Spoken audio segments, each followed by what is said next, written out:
وہ ایک فقیر تھا، بازار سے گزر رہا تھا تو لوگوں کو دنیا میں کھوئے ہوئے دیکھا تو دل میں رحم جاگا، تو ان کو سمجھایا کہ یہ سب کچھ دنیا ہی نہیں ہے، اس دنیا کے بعد بھی کوئی جہاں ہے، تم نے کسی کے حضور پیش ہونا ہے اور اپنے اعمال کی جواب دہی تمہارے کندھوں پہ ہے، تو آؤ اپنی آخرت کو یاد کرو اور اپنے رب سے تعلق جوڑ لو۔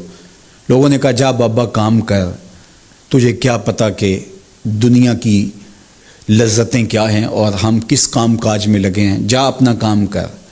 وہ شخص دل برداشتہ ہو گیا، وہاں کھڑا ہو کے آنسو بہانے لگا۔ کوئی شخص گزرتا ہوا رک کے کہنے لگا کہ کسی نے تجھے تنگ کیا ہے، کسی نے تیرے اوپر کوئی زیادتی کی ہے، تم کیوں رو رہے؟ اس نے کہا کسی نے کوئی زیادتی نہیں کی، بس ان کے رویے نے رلا دیا۔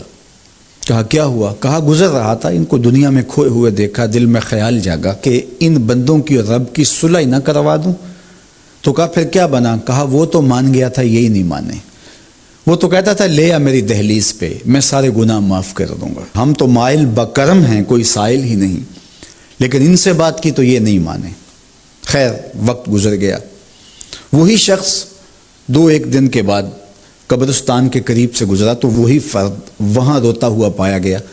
تو اس نے پھر اپنی گاڑی، اپنی سواری روکی اور کہا بابا عجیب شخص ہے، بازاروں میں بھی روتا ہے، قبرستانوں میں بھی روتا ہے، آج کیا مسئلہ تجھے ہوا؟ کہا مسئلہ وہی میرا کل پرسوں والا ہے، بازار میں گیا تھا اور میرا خیال تھا کہ بندوں اور رب کی صلح کروا دوں، وہ تو مان گیا لیکن یہی نہیں مانے، مایوس ہو کے آج قبرستان والوں کے پاس آ گیا اور یہاں میرا خیال یہ ہوا ان کی اور اس کی صلح کروا دوں۔ تو بڑی دلچسپی سے پوچھا کہ آج کیا بنا؟ کہا آج یہ مان گئے ہیں، وہ نہیں مانتا۔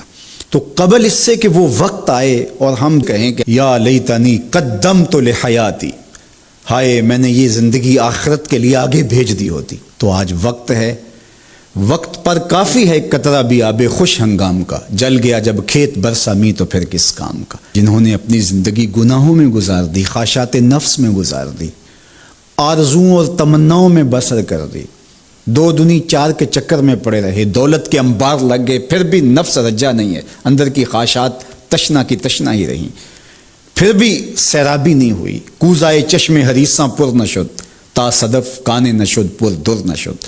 رومی علیہ رحمہ فرماتے ہیں حریص کی آنکھ کا پیالہ نہیں بھرتا، کہا کہ جب تک صدف کانے نہیں ہوتا اس میں موتی نہیں آتے، اور سادی شیرازی بولتے ہیں کہ پیٹ بھر جاتا ہے آنکھ نہیں بھرتی۔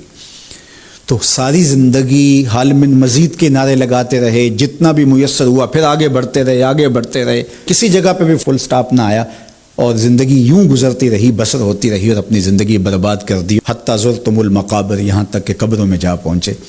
تو آج اپنی آنکھوں کے سامنے موت کا رقص دیکھ رہے ہیں اور ہم پوری کائنات کے اندر دیکھ رہے ہیں کہ جو وسائل سے مالا مال تھے، جنہوں نے دنیا کو تسخیر کرنے کا دعویٰ کیا تھا، جن کا خیال یہ تھا کہ ہم ہر طرح کے حالات سے نپٹنے کی صلاحیت رکھتے ہیں، ہمارے پاس تمام وسائل میسر ہیں، لیکن آج کس طرح بے بسی کی تصویر نظر آتی ہیں۔ تو انسان کو سمجھنا چاہیے کہ اللہ کی طاقت کتنی ہے۔ ایک تو قیامت کے دن جب لوگ آغوش موت میں ہوں گے اور بڑے بڑے متکبرین، سرکش، متمردین، بادشاہ، شہنشاہ، کج کلا آغوش موت میں ہوں گے، تو اللہ تعالیٰ فرمائے گا آج کس کی بادشاہی ہے؟ تو کوئی نہیں بول سکے گا۔ اللہ فرمائے گا انا المالک، میں بادشاہ ہوں۔ فرمائے گا این المتکبرون، تکبر کرنے والے کہاں ہیں؟ کوئی سر اٹھانے کے قابل نہیں ہوگا۔ اللہ فرمائے گا میں ہوں متکبر، کبریائی مجھی کو زیبا ہے۔ تو یہ کل جو ماننا ہے تو اچھا نہیں کہ آج ہی مان لیں اور اپنی زندگی کو اس کی راہوں پہ لگا لیں۔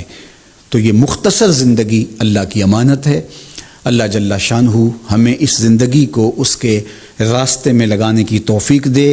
یہ آزمائش کی گھڑیاں، یہ سزا کے جھٹکے، یہ عبرت کے تازیانے، یہ ہمارے سمجھانے کے لیے ہوتے ہیں۔ حضرت امام غزالی فرماتے ہیں یہ ڈوبتا ہوا سورج روز ہمیں بتاتا ہے کہ میاں زندگی پائیدار نہیں ہے، ایک دن تمہاری زندگی کا سورج بھی ڈوب جانا ہے۔ یہ پھیلی ہوئی قبریں، یہ جوانی سے بڑھاپے کی طرف بڑھتے ہوئے لوگ، یہ اٹھتے ہوئے جنازے، یہ سب کچھ تمہیں بتاتے ہیں، تم سمجھو اور اپنی زندگی کو خیر کی راہوں پر ڈال لو۔ یہ دارالعمل ہے، وہ دارالجزا ہے، پھر دارالجزا میں عمل نہیں ہوگا، پھر پچھتاوا، پھر ڈاڈا پچھتاوا، سخت پچھتاوا، حسرت پہ حسرت، دکھ، اذیت، ہائے کوئی چیخ چیخ کے کہتا تھا، میں اس کی بات مان لیتا، میرے گھر میں قرآن پڑھا تھا، میں کھول کے دیکھ لیتا، میں مصلحین کی بات سن لیتا، میں اٹھتے ہوئے جنازوں سے کچھ سمجھ لیتا۔ تو کل جو پچھتانا ہے تو آج ہی پچھتا لیں اور اپنی زندگی کو اللہ اس کے رسول کی راہوں پہ لے آئیں۔